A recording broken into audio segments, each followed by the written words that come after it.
Imagine waking up today to find that your life savings have dramatically vanished overnight. That's what millions faced during the 2008 financial meltdown, a crisis deeply crafted by hidden puppeteers pulling invisible strings. Now here's where it gets intriguing. Did you know that 5 major financial institutions orchestrated a large part of this chaos? They played a pivotal role in shaping the entire global economy to this day. These powerhouses weren't just any banks. We're talking about titans like Lehman Brothers and Bear Stearns, who designed financial instruments so complex they'd leave even economists scratching their heads. Derivatives, subprime mortgages, credit default swaps. Sound confusing? That's intentional. It's within this tangled jargon where the truth hides. They gambled everything, relying on risky loans and speculative derivatives, all while promising safety to investors.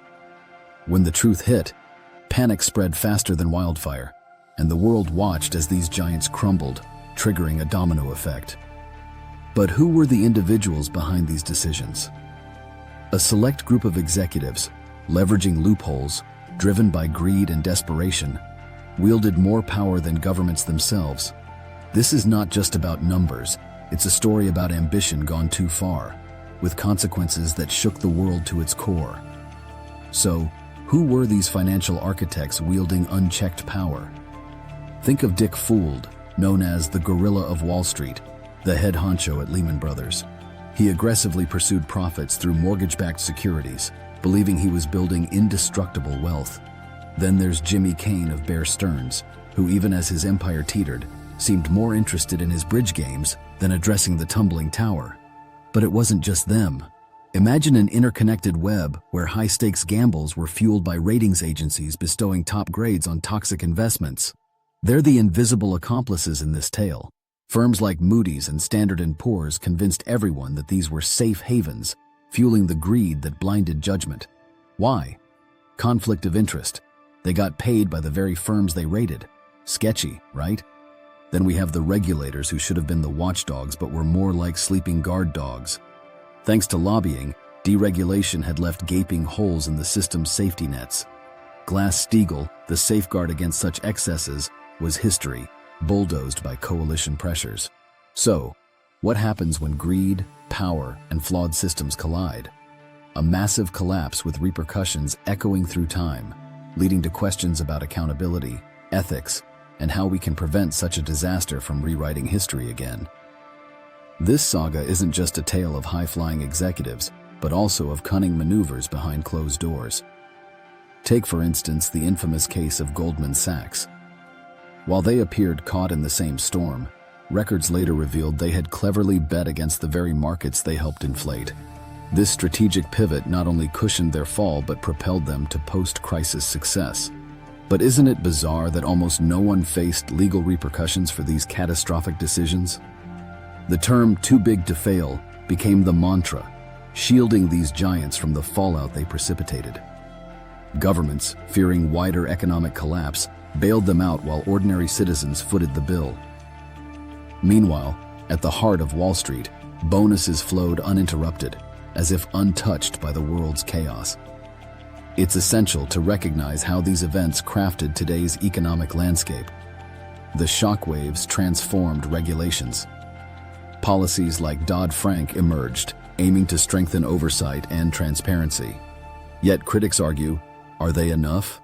Can they withstand the ceaseless creativity of a financial sector, always seeking new ways to skirt regulation?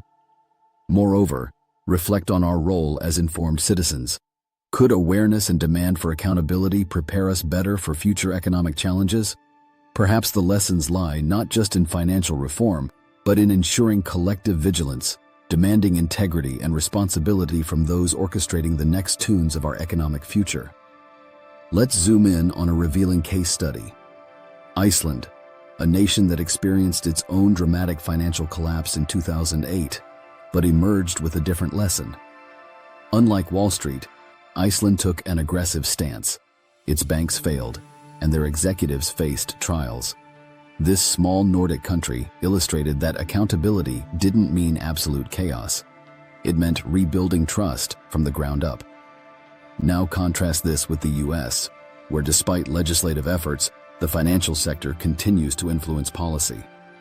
Consider lobbying, the silent, relentless force that persists in diluting regulatory might, shaping laws in favor of enduring corporate interest. This synergy of power and politics isn't just an American story. It's a global challenge because financial markets know no borders. But here's an optimistic twist. The crisis also ignited innovation. It birthed the movement towards decentralized finance, cryptocurrencies and blockchain, promising a world less reliant on traditional banking giants. These technologies advocate increased transparency, efficiency, and equitable access. Yet, like any progress, this wave carries its own set of challenges and uncertainties.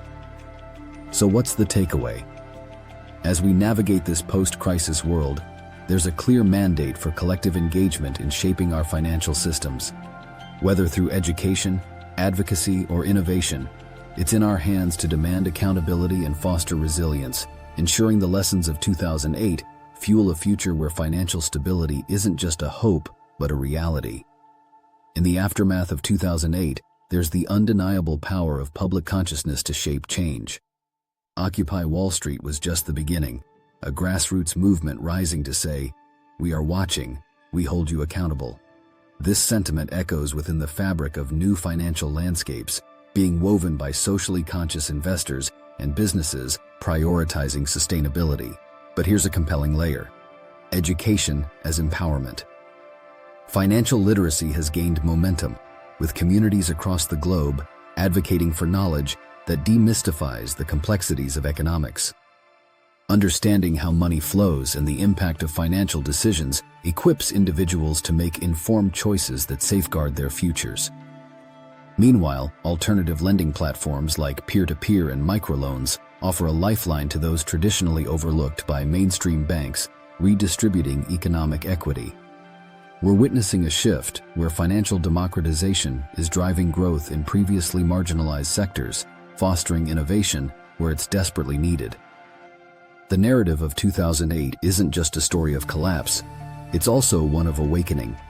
It's a beacon call reminding us of the power we hold collectively.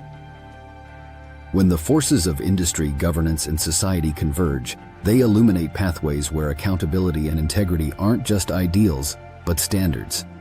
In this ongoing journey, the script is clear. The future of finance is not just built by institutions, but by each one of us, vigilant and resolved to inspire an economy that truly works for the many, not the few. In wrapping up, the story of the 2008 financial crisis isn't just a cautionary tale of downfall, but a rich lesson in transformation and resilience. It shows us the far-reaching impact of unchecked greed and the profound potential of accountability and reform. From the ashes of disaster, we find new avenues of financial empowerment and responsible leadership emerging. Now here's your call to action.